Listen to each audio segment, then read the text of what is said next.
ஹல்லேலூயா. சரி பாருங்க, எனக்கு உலகம் எதையோ தேடி அலைந்து கொண்டிருக்குது. இந்த உலகத்தில் இருக்கிறவர்கள்லாம் ஒவ்வொரு காரியங்களை தேடி அலைந்து கொண்டிருக்கிறாங்க. எதே ஒன்று அழிந்து கொள்ளணும் சொல்லி அபியாசப்பட்டு கொண்டு இருக்கிறாங்க. யார் எதை குறித்த விருப்பம் இருக்குதோ, எதை குறித்த எண்ணங்கள் இருக்குதோ, எதை குறித்த ஆசைகள் இருக்குதோ, எதை குறித்த தாகங்கள் இருக்குதோ, அது மேலே இன்னும் ஆர்வத்தை வைத்து அதை இன்னும் அழிந்து கொள்ளணும்னு அலைந்து கொண்டிருக்கிறாங்க. ஹல்லேலூயா. இப்போ நல்லா படிக்கிற பிள்ளைகளை பார்த்தீங்கன்னாக்கி அவங்க இன்னும் படிக்கணும், மேலும் படிக்கணும், அந்த படிப்புக்கு தேவையான காரியங்களை அறிந்து கொள்ளுகிற விஷயத்தில் இன்னும் அறிந்து கொள்ளணும் சொல்லி ஆர்வமாக இருக்கிறாங்க.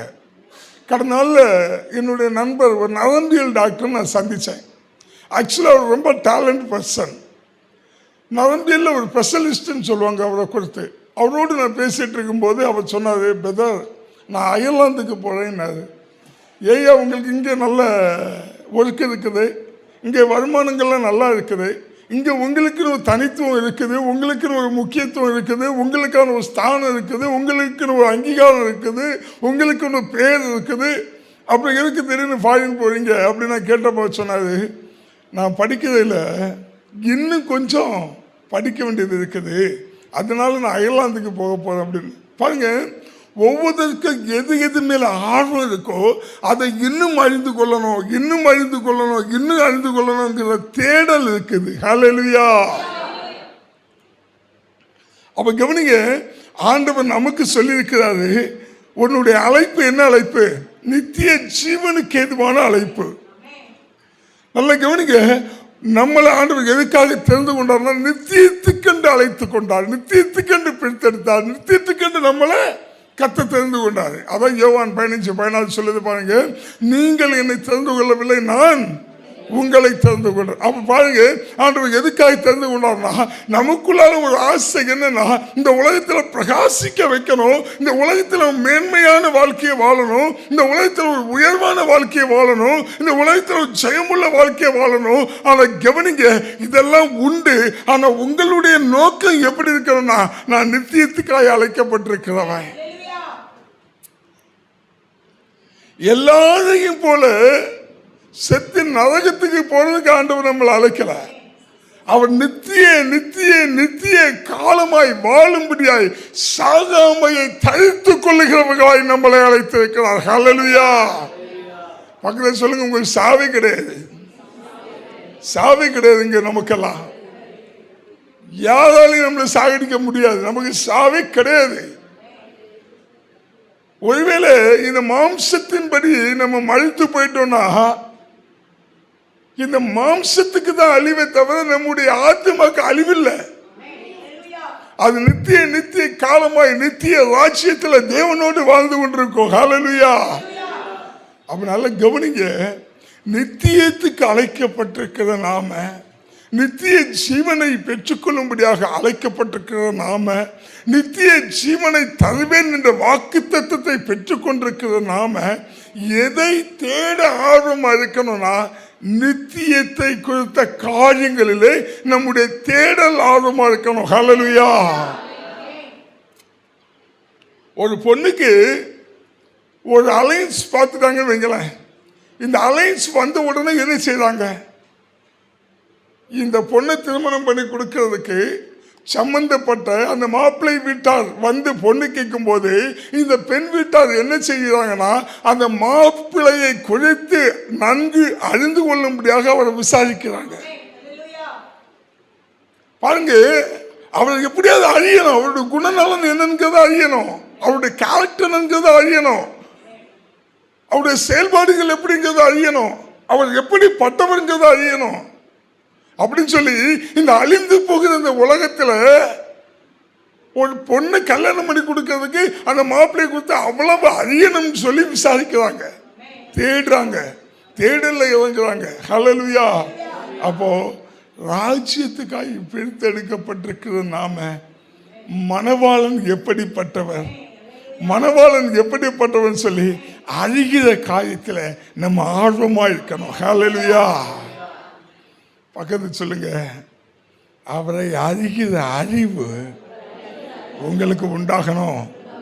ஒருவேளை நீங்க மனக்கணக்கா செபிக்கிறவர்களா இருக்கலாம், மணிக்கணக்கா தேவனை ஆராதிக்கிறவர்களா இருக்கலாம், தேவனுடைய ஆராதனை கூடிய எல்லாவற்றிலும் நீங்க கலந்து கொள்ளுகிறவர்களா இருக்கலாம், குடும்ப ஜெபத்தில் ஜெபிக்கிறவர்களா இருக்கலாம், தேவனுடைய சமூகத்தில் காணிக்கை கொண்டு கொடுக்கிறவர்களா இருக்கலாம், தேவனுடைய காரியத்தை தீவிரத்தில் செயல்படுகிறவர்களா இருக்கலாம், பரிசுத்த வாழ்க்கையினராய் நாளைக்கு நாள் நீங்க முன்னேறி கொண்டிருக்கலாம். இது எல்லாம் இருந்தாலும் ஆசீர்வாதத்தின் ஒரு பகுதியை தான் பெற்றுக்கொள்ள முடியும்.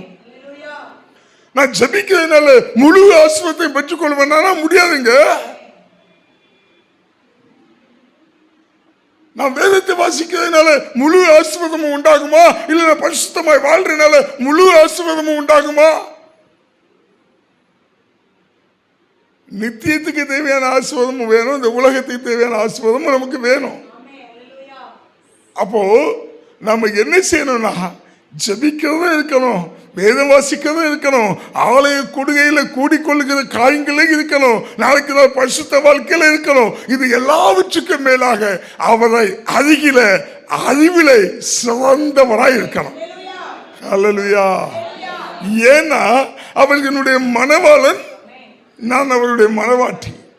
அப்போ என்னுடைய மணவாளனை குறித்து பொழுது கொள்ளுகிற காரியத்தில் ஒவ்வொரு நாளும் என்ன செய்யணும்னா நம்முடைய தேடல் அதிகமா இருக்கணும். பக்கத்தில் சொல்லுங்க, அவரை அறிகிற அறிவு உண்டாகட்டு. இன்னைக்கு உலகம் எதையோ அறியணும் அறியணும் அறியணும் அலைந்து கொண்டிருக்குதுங்க. அதை அறிந்து கொள்ளலாம், இதை அறிந்து கொள்ளலாம், அதை தெரிந்து கொள்ளலாம் சொல்லி உலகம் அலைந்து கொண்டிருக்குது. பிலிப்பியர் புஸ்தகத்தில் பிலிப்பியர் புஸ்தகம் 3வது அதிகாரம் 7வது 8வது வசனத்தை வாசிக்கும் போது அங்க பவுல் அருமையாய் ஒரு காரியத்தை சொல்லுகிறார். வாசிக்கலாம். ஆகிலும் எனக்கு லாபமாய் இருந்தவைகள் எவைகளோ, நல்ல கவனிக்க, எனக்கு லாபமாய் இருந்தவைகள் எவைகளோ அவைகளை கிறிஸ்துவுக்காக நஷ்டம் என்று எண்ணினேன். கிறிஸ்துவுக்காக நஷ்டம் என்று எண்ணுகிறேன். அது மாத்திரமல்ல என் கர்த்தராகிய கிறிஸ்து இயேசுவை, நல்ல கவனிங்க, என் கர்த்தராகிய கிறிஸ்து இயேசுவை அறிகிற அறிவின் மேன்மைக்காக எல்லாவற்றையும் நஷ்டம் என்று எண்ணிக்கொண்டிருக்கிறேன். எதுக்காக? அவரை அறிகிற அறிவின் மேன்மைக்காக எல்லாவற்றையும் நஷ்டம் என்று கருதுகிறேன். பவுலை குறித்து நம்ம எல்லாருக்கும் தெரியுங்க. பவுலுக்கு எந்த விதத்திலையும் குறைந்தவன் அல்ல, எல்லா விதத்திலும் ஸ்தானம் பெற்றவன், எல்லா விதத்திலும் தகுதி பெற்றவன், எல்லா விஷயத்திலும் உச்சிதமானவன். அப்படிப்பட்டவன் சொல்றான், ஐயா, தேவனை அறிகிற அறிவுக்காக நான் எல்லாவற்றையும் குப்பையாக எண்ணுகிறேன், அத்தனையும் நஷ்டமாக எண்ணுகிறேன். எனக்கு ஒண்ணு போதும், தேவனை அறிகிற அறிவு போதும். இந்த தேவனை அறிகிற அறிவு ஒரு மனுஷனுக்குள்ளாக உண்டாகுமா இருந்தா அவனை ஒரு உச்சிதமான ஸ்தானத்தில், ஒரு உயர்ந்த ஸ்தானத்தில், ஒரு மேன்மையான ஸ்தானத்தில், சகல விதமான ஆசீர்வாதத்துக்கு மேலாக அவனை வழி நடத்தும். ஹல்லேலூயா. அதனால தாங்க பவுல் அத்தனை நிருபங்களை எழுதுகிறான். ஏன்னா அவனுடைய ஆசையெல்லாம் ஒண்ணுதான், நான் அவரை அறிகிற அறிவு மேல வாஞ்சியா இருக்கிறேன், நான் அவரை அறிகிற அறிவின் மேல தாகமா இருக்கிறேன், நான் அவரை அறிகிற அறிவின் மேல ஏக்கமா இருக்கிறேன். ஒரு தேவ பிள்ளைக்குள்ளால எப்பொழுதுமே என்னை அழைத்தவர், என்னை வேறுபிடித்தவர், என் மேல திட்டங்களை தரிசனங்களை வைத்தவர், என்னை நித்திய ஜீவனுக்கு அழைத்து செல்வேன் என்று எனக்கு வாக்கு பண்ணினவர் ஒருவர் இருக்கிறார். அவரை எப்பொழுது நான் என்ன செய்யணும்? தெரிந்து கொண்டே இருக்கணும். நான் அவரை குறித்து தெரிந்து கொண்டே இருக்கணும். இது ஒரு தேவ பிள்ளைக்குள்ளால இருக்கணும். ஏன்? நீங்க அழைக்கப்பட்டிருக்கீங்க, நீங்க அபிஷேகிக்கப்பட்டிருக்கீங்க, நீங்க வேறு பிரிக்கப்பட்டிருக்கீங்க, நீங்க தேவனுக்காக தெரிந்து கொள்ளப்பட்டிருக்கீங்க.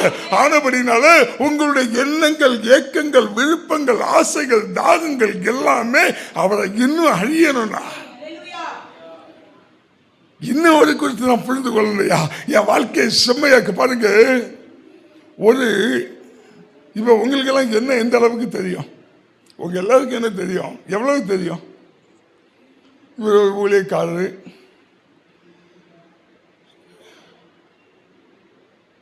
சில காரியங்கள் என்னோட யாரையாவது பழகுறீங்களோ அவங்களுக்கு எனக்கு வந்து சில காரியங்கள் தெரியும். ஆனால் என்னை பற்றி ரொம்ப தெரிஞ்சாலையாது என்னோட மனைவி.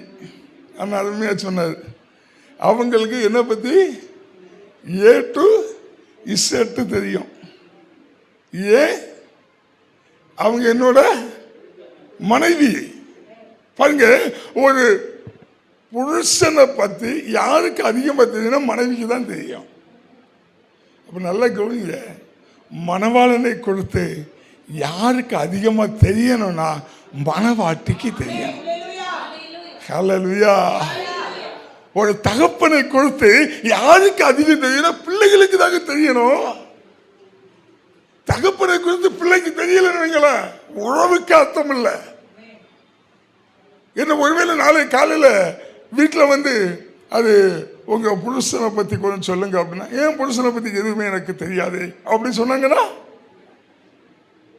அது உறவுக்கு அர்த்தம் இல்லை, அது விரிசல்ல கிடக்குது. நல்லா புரிந்து கொள்ளுங்க.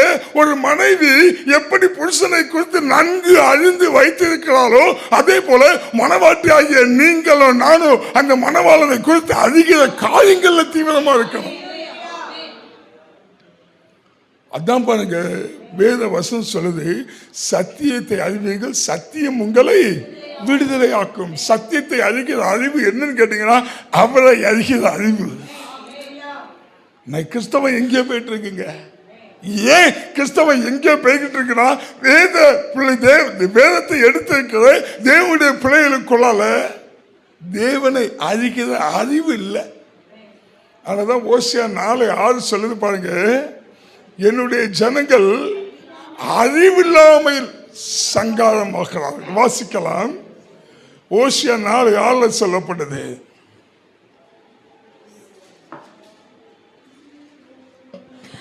என் ஜனங்கள் அறிவில்லாமையினால் சங்காரமாகிறார்கள்.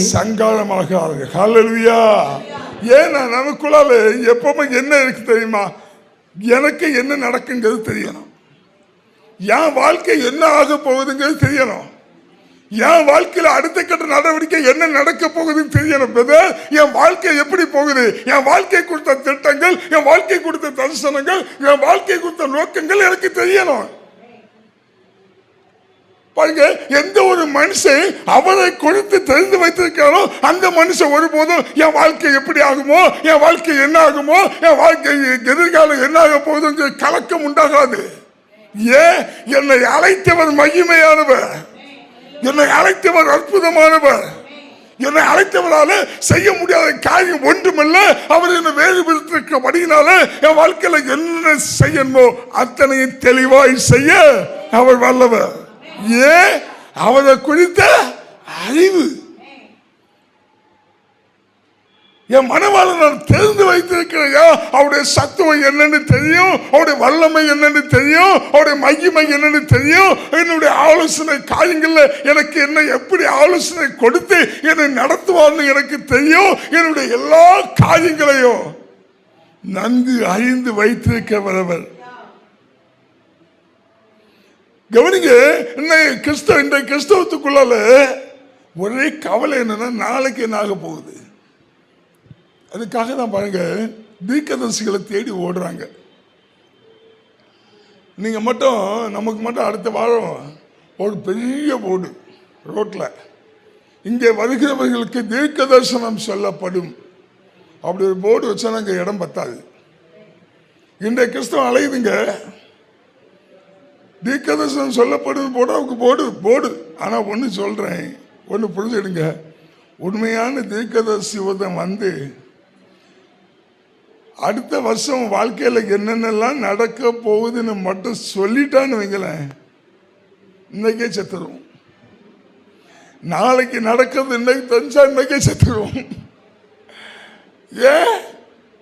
நம்ம அவ்வளவு சோதனைகளை கடந்து போக வேண்டியது அவருடைய கரத்தை பிடித்துக்கொண்டு அப்போ என்னுடைய வாழ்க்கையை அழிந்து நடக்கிறவன் நான் அல்ல, என்னை அழிந்திருக்கிறவன் ஒருவன் இருக்கிறாரு. அவரை அறிந்து அவருடைய கரத்தை பிடித்துக் கொண்டு அவரை விசுவாசித்து நடக்கிறவன் நான். அதான் விசுவாசின்னு வச்சிருக்காரு. என் வாழ்க்கையை தெரிஞ்சுக்கிட்டு நடக்கிறது இல்லை.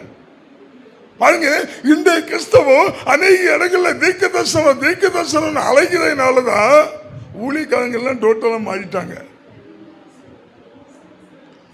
கடந்த நாளில் குறுகிய நாட்களுக்கு முன்னாடி எனக்கு காலையில் ஒரு ஃபோன் வருது. பிரதர், ஒரு பூனை, நான் தூங்கிட்டு இருந்தேன், ஒரு பூனை என்னுடைய வலது பக்கமும் இடது பக்கமா சாட்டிச்சு, நான் என்ன செய்யணும்னு கேட்கிறாரு. எனக்கு ஒன்றும் புரியலை. காலையிலே ஃபோன் பண்ணி ஒரு பூனை எனக்கு வலது பக்கமும் இடது பக்கமும் சாட்டிச்சு. ஏமா பூனை தானம்மா சாடிச்சு? ஆமையா பூனை சாடிச்சியா? அப்ப நான் கேட்டேன், ஏதோ கீழல் முதல் நான் கேட்டேன், நான் பாஸ்டர் தெரியுமான்னு கேட்டேன். அப்போ உங்ககிட்ட, ஆமா நீங்க பாஸ்டர் தானே? ஆமா ஆமா ஆமா ஓகே. மறுபடியும் ஐயா பூனை சாடிச்சியா? அப்போ நான் கேட்டேன், எதுவும் வயிற்று கிழிச்சிருச்சாம்மா? நான் என்ன நினைக்கிறேன்னா, ஏதோ காலையிலே பதட்டத்தில் பூனை கிழிச்சிருச்சு, பூனை பிச்சிருச்சு, பூனை கடிச்சிருச்சு போல பதட்டத்தில் கால் பண்ணி கேட்குறாங்க. அதனால ஏதாவது பூனை கீழே வச்சிருச்சாமா, ஹாஸ்பிட்டல் போய் சொல்லாமேன்னு ஐடியா கொடுக்கலான்னு கேட்குறேன். என்னம்மா காயம் பெருசாக பட்டுருச்சா, ரொம்ப கீழிச்சான்னு கேட்குறேன். அவங்க சொல்கிறாங்க, ஐயா அதிகாலையில் பூனை அங்கிட்டு இங்கிட்டு சாதனை மாதிரி நான் சொப்பனம் கண்டேன். சொப்பனத்துக்கு விளக்கத்தை சொல்லுங்க. கிறிஸ்தவம். ஒரு நாள் அதிகாலையில் ஒரு அம்மா ஃபோன் பண்றாங்க. ஏன்னா இன்னைக்கு சத்தியம் எப்படி ஆயிடுச்சுன்னா, நீங்க என்னெல்லாம் சொப்பனம் காண்றீங்க அதுக்கெல்லாம் விளக்கம் சொல்றது இன்னைக்கு சத்தியம்.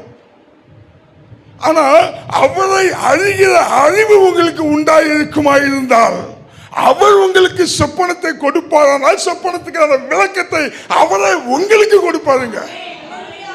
அதை அழைத்த தேவன் உண்மை உள்ளவர். அதான் உங்களுக்கு அவர் அழிகிற அறிவு வேணுங்கிறாங்க. ஒன்று புரிந்து கொள்ளுங்க, சொப்பனங்களை கண்டு அதற்கு விளக்கம் சொல்லி ஊழியக்காரரை தேடி அலைவதல்ல கிறிஸ்தவம். இன்னைக்கு நீங்க ஏதாவது கடலுக்கு பக்கத்தில் ஓடி போயிட்டே இருக்கும்போது அலை சீரதை பார்த்துக்கிட்டு, ஐயோ அலை நம்மளை இழுத்துட்டு போயிருமோன்னு நீங்க நெகட்டிவா திங்க் பண்ணா ராத்திரி சொப்பனத்தில் அலை உங்களை இழுத்துட்டு போகும். இதெல்லாம் நிகழ்வுகளோடு நடக்கிற சம்பவங்கள்.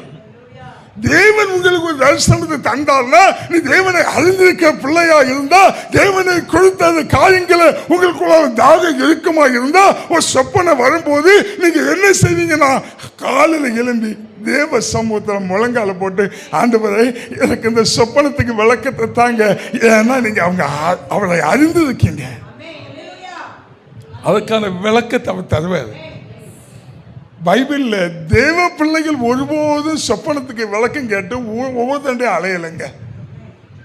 தேவனை அறியாதவர்கள் சொப்பனத்துக்கு விளக்கம் கேட்டாங்க, தேவ பிள்ளைகள் போய் சரி பண்ணி கொடுத்தாங்க. தேவ பிள்ளைகள் யாரும் சொப்பனத்துக்கு விளக்கம் கேட்டு அலையலை. நல்லா புரிந்து கொள்ளுங்க. அப்போ நம்ம என்ன செய்யணும்னா, அவரை அழிகிற அறிவு நமக்குள்ள இருக்குமா இருந்தா, நம்ம சொப்பனங்களுக்கோ தீர்க்க தரிசனங்களுக்கோ அலைந்து திரிய வேண்டாம். அவரை நாடி தேடுகிற ஒரு ஆர்வம் நமக்குள்ள இருந்தா போதும், அந்த தாகம் இருந்தா போதும், அந்த ஆசை இருந்தா போதும். அவர் நம்மளை ஒவ்வொரு நாளும் நடத்த வல்லமை உள்ள தேவனாக இருக்கிறார். ஹல்லேலூயா, ஹல்லேலூயா. அவள் இல்லை, ஏசாயா 5:12-13 வாசிக்கலாம். வேதம் சொல்லுது,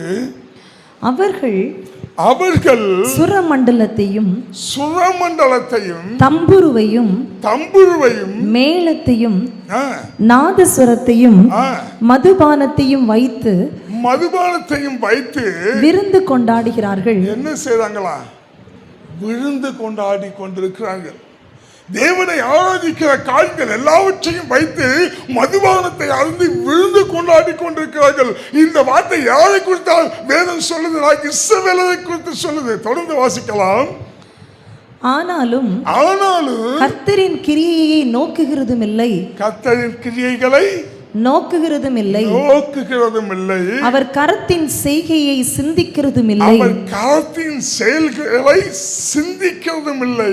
என் ஜனங்கள் அறிவில்லாமையினால், நல்ல கவனிங்க, என் ஜனங்கள் அறிவில்லாமையினால், அறிவில்லாமையினால், என் ஜனங்கள் அறிவில்லாமையினால் சிறைப்பட்டு போகிறார்கள், சிறைப்பட்டு போகிறார்கள். பாருங்க, இஸ்ரவேல் ஜனங்களுடைய வாழ்க்கையில ஒரு பெரிய மீட்பு இருந்துச்சு, ஒரு பெரிய விடுதலை இருந்துச்சு. கர்த்தர் ஜனங்களை நடத்தி வந்தாரு. ஆனா ஜனங்களுக்குள்ளால இந்த உலகத்தை குறித்து அறிகிற ஆர்வம் இருந்த அளவுக்கு தேவனை குறித்து அறிகிற ஆர்வம் இல்லாம போச்சு.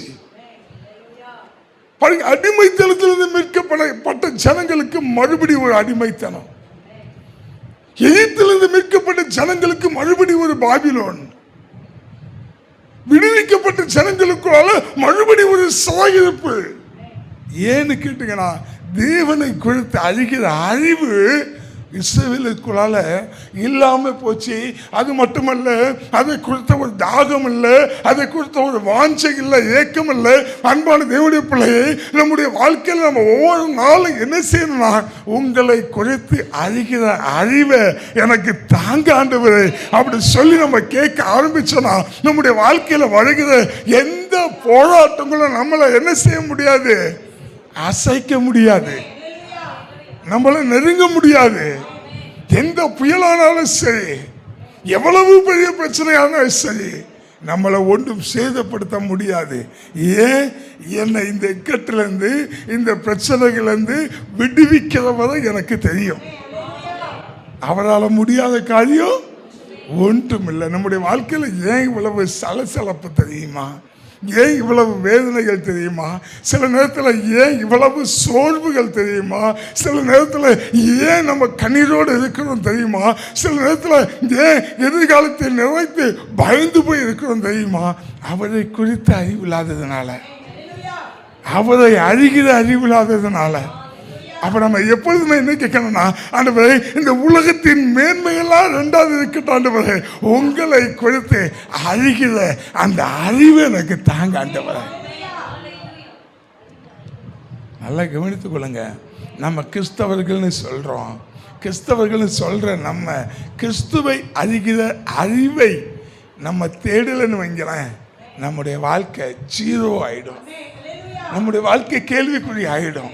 அன்பான தேவ பிள்ளையே, நம்ம கிறிஸ்துவை அறிகிற அறிவு நமக்குள்ளால வளர்ந்துகிட்டே இருக்கணும். இந்த அறிவு நமக்குள்ளால இருக்குமா இருந்தா யாரும் உங்களை என்ன செய்ய முடியாது, வஞ்சிக்க முடியாதுங்க. நான் பாருங்க, எடுத்தேக்கும் பிடிச்சேக்கும் சொல்றாங்க, உங்களுக்கு பிசாசு, உங்களுக்கு பிசாசு, உங்க வீட்டில் செய்வனை கட்டு, உங்க வீட்டில் மந்திரவாத கட்டு. எந்த மந்திரவாத கட்டோ, எந்த பிள்ளை சுனியை கட்டோ, எந்த பிசாசோ உங்களை நெருங்க முடியாது. ஏன்னா நீங்க தேவனை அறிகிற அறிவு உள்ளவர்களா இருக்கும் போது உங்க மேல வெளிச்சம் இருக்கும். நீங்க யாரா இருப்பீங்க? வெளிச்சத்தின் பிள்ளைகளா இருப்பீங்க. பக்கத்தில் சொல்லுங்க, தேவனை அறிகிற அறிவு உங்களுக்கு இருந்தா நீங்க வெளிச்சம் உள்ளவர்களா இருப்பீங்க. உங்க வாழ்க்கையில ஒருங்கின்மை இருக்காது, உங்க வாழ்க்கையில வெறுமை இருக்காது, உங்க வாழ்க்கையில நெருக்கடிகள் இருக்காது, உங்க வாழ்க்கையில இருளின் ஆதிக்கம் இருக்காது. என் வாழ்க்கையில் ஆசீர்வாதம் இல்லை போது, எல்லாம் வெறுமையா இருக்குது, செழிப்பு இல்லை, என் வாழ்க்கையில உயர்வு இல்லை, என் வாழ்க்கையில உச்சம் இல்லை, என் வாழ்க்கையில மேன்மை இல்லை, என் வாழ்க்கைய ஒழுங்கின்மையா இருக்குது, என் வாழ்க்கையில எல்லாமே வெறுமையா இருக்குது. ஏன்? வெளிச்சம் இல்லை, இருள் ஆளுகை செய்யுதுங்க. அதனாலதான் வாழ்க்கையில என்ன இருக்குன்னா, ஒழுங்கின்மை இருக்குது, வாழ்க்கையில வெறுமை இருக்குது, வாழ்க்கையில பிரச்சனை இருக்குது. இவனுக்கு ஆதியாகமத்தில் முதல் அதிகாரம் 2வது வசனம் சொல்லுது.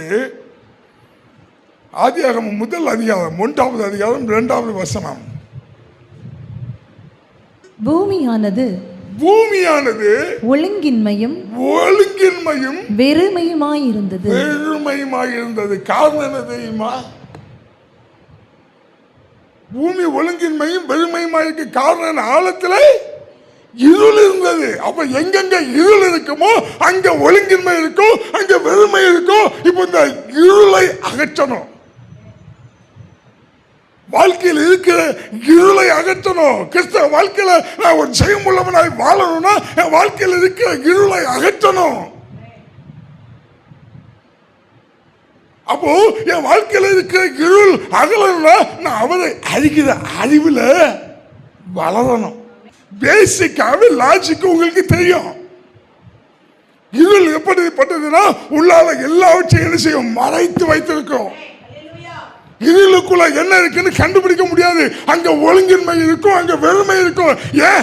தேவனை அறிகிற அறிவில்லாத இடம் எல்லாமே இருளா இருக்கும். அப்போ உங்க வாழ்க்கையில இன்னும் சில இருள் இருக்கு, இன்னும் சில வெறுமை இருக்கு, இன்னும் சில பிரச்சனை இருக்கு, இன்னும் சில போராட்டம் இருக்கு. சில அவங்களே சொல்றாங்க, எங்க வீட்டில் ஒரே செய்வன கட்டு, ஒரு நாளும் தீராது. ஊழியக்காரன் சொல்றேன், ஒரு நாளும் தீராது. உன் வீட்டில் இருக்க செய்வனை கட்டு, உன் வீட்டில் இருக்க மந்திரவாத கட்டு, உன் வீட்டில் இருக்க பிள்ளை சூனிய கட்டு, உன் மூதாது சாபோ, உன் முன்னோர்கள் சாபோ, உன் வீட்டில் வாசப்படியில் வச்சுக்க தகுதி ஒரு நாளும் மாறாது. ஏன்? இருளின் ஆதிக்கம் மூடி இருக்குது. இருள் எங்கெங்க இருக்குமோ அங்கெல்லாம் என்ன இருக்கும்? ஒழுங்கின்மை, வெறுமை, பிரச்சனை. பார்க்க நல்லதா இருக்காது. அவருக்கு எல்லாம் நல்லதுன்னு கண்டாரு. வானத்தை உண்டாக்கினாரு. முதல் வசனம் சொல்லுது, அவர் வானத்தையும் பூமியும் உண்டாக்கினாரு. அது இந்த ஆசி வைவில் அழகா இருக்கும். அவர் விண்ணுலகையும் மண்ணுலகையும் உருவாக்கினார். பாருங்க, விண்ணுலகம் நல்லதா இருக்கு, வானம் நல்லா இருக்கு, பூமி சீர்கெட்டு போய் இருக்குது. அன்னைக்கு உண்டான இது இன்னைக்கு வரைக்கும் மாறலங்க. இப்போ இந்த லாஜிக்கு எல்லாருக்கும் தெரியும். கிரிட்ட வளர்த்தோம்னா என்ன செய்யணும்? இன்னைக்கு நைட்டு இப்போவே கரண்ட் போயிட்டுங்க, எல்லாரும் சேர்ந்து டார்ச்சியெல்லாம் அடிக்கப்படாது. எல்லாரும் சேர்ந்து கைதட்டி இருளே இருளே போ போ, இருளே இருளே போ, போயிடுமா? அப்போ லாஜிக்காகவே உங்களுக்கு தெரியும். பாருங்க, இன்னைக்கு நைட்டு உங்கள் வீட்டில் இருக்கீங்க, கரண்ட் போயிடுச்சு, வெளியே ஏதோ சத்தம் கேட்குது, வெளியே போய் பேக்கணும்னா என்ன செய்வீங்க? டார்ச் யூஸ் பண்ணு. இந்த நாலேஜ் தெரியுதுல்ல, இந்த நாலேஜ் தெரியுதில்ல. அப்போ கவனிங்க, உங்கள் வீட்டில் இருக்கிற இருளின் ஆதிக்கத்தை நீங்கள் விரட்ட முடியாது. அவரை அறிகிற அறிவின் வெளிச்சம் உங்களுக்குள்ள வருமா இருந்தால் அந்த வெளிச்சம் உங்களுக்குள்ள வரும்போது இருள் ஓடி போகும். இந்த ஞானம் இன்னைக்கு கிறிஸ்தவத்துக்குள்ள இல்லாதனால தான் வர்றவெல்லாம் சொல்றான், உன் வீட்டில் செய்வன இருக்கு, உன் வீட்டில் மந்திரவாதம் இருக்கு. இதை கேட்டுட்டு அவன் போன உடனே நம்ம போனை எடுத்து எல்லாத்துட்டும் எனக்கு செய்வன இருக்கு, எனக்கு மந்திரவாதம் இருக்கு, போகாது. அது தெருவில் போனது செஞ்சுட்டீங்க, வீட்டுக்கு வந்தவரை இழுத்து உள்ள விட்டுட்டாது நீங்க வளர்த்துக்கிட்டு இருக்கீங்க. அது எப்படி போகும்? ஒன்று சொல்றேன், அவரை அறிகிற அறிவு உங்களுக்குள்ள இருக்குமானால் இஸ்ரவேலுக்கு விரோதமாய் எந்த மந்திரமும் எந்த குறி சொல்லுதலும் இல்லை. உங்களுக்குள்ளால அவரை அறிகிற அறிவு இருக்குமானா உனக்கு விரோதமாய் உருவாக்கப்படுகிற எந்த ஆயுதமும் வாய்க்காதே போகும். எவனும் உங்கள் மந்திரவாதம் செய்ய முடியாதுங்க, செஞ்சா கிட்ட வராது. அவன் செஞ்சிருப்பானோ அப்படி யோசிச்சாலே உள்ள வந்துடுவான். ஏன்? ஒன்று அவனை அறிகிற அறிவு இல்லை, இவனை குறித்த அறிவு இருக்கு. இவன் வந்தா என்ன செய்வான்? இவன் வந்து என் குடும்பத்தை சூறையாடுவான், இவன் வந்து என் குடும்பத்தை சின்னப்பணமாக்குவான், இவன் வந்து என் குடும்பத்தில் வெறுமை உண்டாகும், இவன் வந்து என் குடும்பத்தில் ஒழுங்கின்மை உண்டாகும்னு இந்த அறிவு இருக்கு. ஆனா உன்னை தெரிந்து கொண்டவரை குறித்த அறிவு இல்லை. அவரை அறிகிற அறிவு இருக்கிற பிள்ளைகள் ஒருவர் கூட எனக்கு சொப்பனம் வந்துச்சு நான் சுவாந்து போயிட்டுன்னு சொல்ல மாட்டாங்க. ஏன்னா புயலே வந்தாலும் சரி, நான் யோசிப்பு நடந்து சொன்னாங்கல்ல, கடும் புயல்ல உங்களுடைய வாழ்க்கைங்கிற படகு தள்ளாடினாலும் சரி, அவரை அறிகிற அறிவு மட்டும் போதுங்க, அவர் படகை நிலைநிறுத்துவார், வாழ்க்கையை நிலைநிறுத்துவார், உன் வாழ்க்கையை உச்சமாக்குவார், வாழ்க்கையை மேன்மையாக்கும். அப்ப நமக்கு தேவை என்னன்னா, உலகத்தில் இருக்கிற மனுஷன் சொல்லுகிற சொல்லின் வார்த்தையை விசுவாசிப்பதல்ல, அவரை அறிகிற அறிவை கூட்டிக் கொள்வது. அவரை அறிகிற அறிவு உண்டாக உண்டாக உண்டாக உலகத்தில் மனுஷன் சொல்லுகிற எதையும் நீங்க என்ன செய்ய மாட்டீங்க. கவனிங்க, யாரையும் நம்பாதீங்க. உங்களுக்கு ஒன்னே ஒண்ணுதான் வேணும், அவரை அறிகிற அறிவு இருந்தா போறீங்க. ஒண்ணு நெருங்க முடியாது. செய்வனை வச்சானாலும் வச்சவன் தெரிச்சிருவான். நீங்க வச்சுட்டாங்கன்னு சொல்லக்கூடாது, அதை விசுவாசிக்க கூடாது. இந்த காலத்தில் யாரும் செய்வனை, எல்லா வீட்லையும் உனக்கு செய்வனை செஞ்சுட்டான், உனக்கு மந்திரவாதம் செஞ்சுட்டான், உனக்கு அதை செஞ்சுட்டான், இதை செஞ்சுட்டான். ஒன்று சொல்றேன் கேளுங்க, நீங்க ஒரு கிறிஸ்தவனாக இருந்தா உங்களுக்கு எவனுக்கு எதுவும் செய்ய முடியாது. ஆனா ஒருவேளை அவன் செஞ்சுட்டான், உன் சொந்தக்காரன், உன் மச்சான், மாமே, சித்தப்பன், உன் மாமியாரு, மருமோ, ஏதோ ஒன்று செஞ்சுட்டான். அது உன்னை என்ன செய்யுது அப்படின்னா நீ யாரு? பக்கத்தில் சொல்லி யாரு? கிறிஸ்தவான்னு சொல்றதுக்கு கேவலம். கிறிஸ்தவான்னு சொல்றதுக்கு கேவலம். எனக்கு மந்திரவாதம் செஞ்சுட்டான்னு சொல்றேன்னா நீ கிறிஸ்தவா இல்லை. ஏன்? அவரை இன்னும் அறியல, அவரை இன்னும் தெரியல, அவரை இன்னும் புரியல. தெளிவா சொல்லி விடுறேங்க. நீங்க அவரை அறிந்து இருப்பீங்கன்னா உங்களுக்கு யாருக்கு எதுவும் செய்ய முடியாது. பக்கத்தில் சொல்லுங்க, பக்கத்தில் கையை கொடுங்க. இப்படி இப்படி இப்படி இப்படி இதை கூட அசைக்க முடியாது. ஏன்னா நீங்க அவர் அறிந்திருக்கீங்கல்ல. 2 தீமோத்தேயு 1வது அதிகாரம் 12வது வசனம். அதின் நிமித்தம் நான் இந்த பாடுகளையும் அனுபவிக்கிறேன், ஆயினும் நான் வெட்கப்படுகிறதில்லை. நல்ல கவனி, பவுல் சொல்றாரு, இந்த பாடுகளை நான் அனுபவிக்கிறேன், ஆனாலும் வெட்கப்பட மாட்டோம். ஐயா, எங்களுக்கு பாடுகள் உண்டு, பாடுகள் வழியாக கடந்து போகிறோம், ஆனாலும் என்ன செய்ய மாட்டோம், வெட்கப்பட மாட்டோம். ஏனென்றால் நான் விசுவாசிக்கிறவர் இன்னார் என்று அறிந்திருக்கிறேன். உங்களால சொல்ல முடியுமா? எத்தனை பேரால சொல்ல முடியும்? நான் விசுவாசிக்கிறவர் இன்னார் என்று நான் அறிந்திருக்கிறேன். நான் விசுவாசிக்கிறவர் இன்னார் என்று நான் அறிந்திருந்தா நமக்கு எப்பொழுதுமே ஒரு ஒரு ஒரு ஒரு மதப்புன்னு சொல்லுவாங்கல்ல, ஒரு திமிரு, ஆவிக்குரிய திமிர்னு சொல்லுவாங்க. அந்த திமிரு என்ன செய்யணும், எதுவும் நெருங்க முடியாது, எதுவும் அசைக்க முடியாது, எதுவும் தொட முடியாது. ஏன்? தாவீது சொல்றது போல கர்த்தரை எப்பொழுதும் வைத்திருக்கிறேன், அவர் என் வலது பாசத்துக்கு இருக்கபடியால் அசைக்க முடியாது. ஏன்? நான் விசுவாசிக்கிறவருக்கு நான் என்று அறிந்திருக்கிறேன். அந்த அறிவு தாங்க, அவர் அறிகிற அறிவு தான் உங்களை மேன்மைப்படுத்தும், உங்களை உச்சிதமாக்கும். அப்ப கவனிங்க, நீங்க பிசாசுக்கு தாளாட்டு பாடி அது ஒரு நாளும் போகாது. போனா போகாது. பிசாசே பிசாசே பிசா, ஆவியானவரே வாங்க. இருளுக்கு தாளாட்டு பாட வேண்டாம், வர வேண்டியவர் ஒருவர் தான். எவ்வளவு ஒட்டுமொத்த இருளு உன்னை ஆதிக்கம் பண்ணாலும் ஒரே ஒரு டார்ச் வெளிச்சம் உனக்கு வழிகாட்ட ஆரம்பிச்சிடும். உனக்கு வழிகாட்டுறது மட்டும் இல்ல, அந்த இருளுக்குள்ள என்னென்ன இருக்குங்கிறத இந்த வெளிச்சம் காமிக்கும். அப்ப அந்த வெளிச்சம் வந்தா உங்களை சுத்தி இருக்கிற இருளுக்குள்ள என்னென்ன இருக்குங்கிறத வெளிச்சம் காமிக்கும். ஆமா பிரதர், நான் சொப்பனை கண்டேன், எனக்கு வெளிச்சம் வந்ததுனால எனக்கு செய்வனை செய்து வைத்திருக்கிறதை நான் பார்த்தேன். கதை விட ஆரம்பிச்சிடாங்க. இந்த கிறிஸ்தவமே கதை கட்டுல போயிட்டு இருக்குது. நல்லா புரிந்து கொள்ளுங்க, அவரை அழிக்கிற அழிவு வேறங்க. பக்கத்து சொல்லுங்க, அவரை அழிக்கிற அழிவு வேற. அது எல்லாவற்றையும் விசுவாசத்துல ஜெயிக்கும், எல்லாவற்றையும் விசுவாசத்துல ஜெயம் எடுக்கும். அது எல்லாவற்றுக்கு மேல உச்சிதமாய் நிலை நிற்கும். அதான் விசுவாசம்.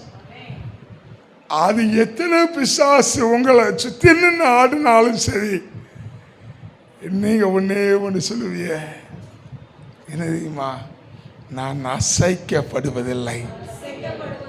நான் விசுவாசித்திருக்கவர் யார் என்று எனக்கு தெரியும். அவருக்கு எப்படிப்பட்டவர்னு எனக்கு தெரியும். அவருடைய வல்லமை எப்படிப்பட்டது தெரியும். அவர் வந்தா போதும் நீ ஓடிடுவையா.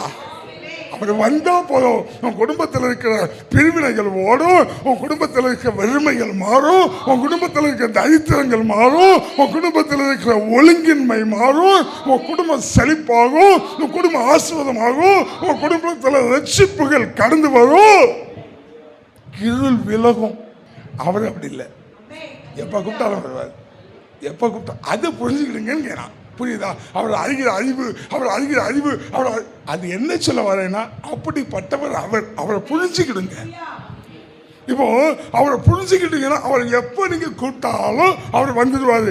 அவர் வந்தார்னா வெளிச்சம் வந்தா இருள் மாறும். இப்போ நீங்க என்ன செய்யண்டா, அந்த கால வல்லமையே போ சொல்லண்டா.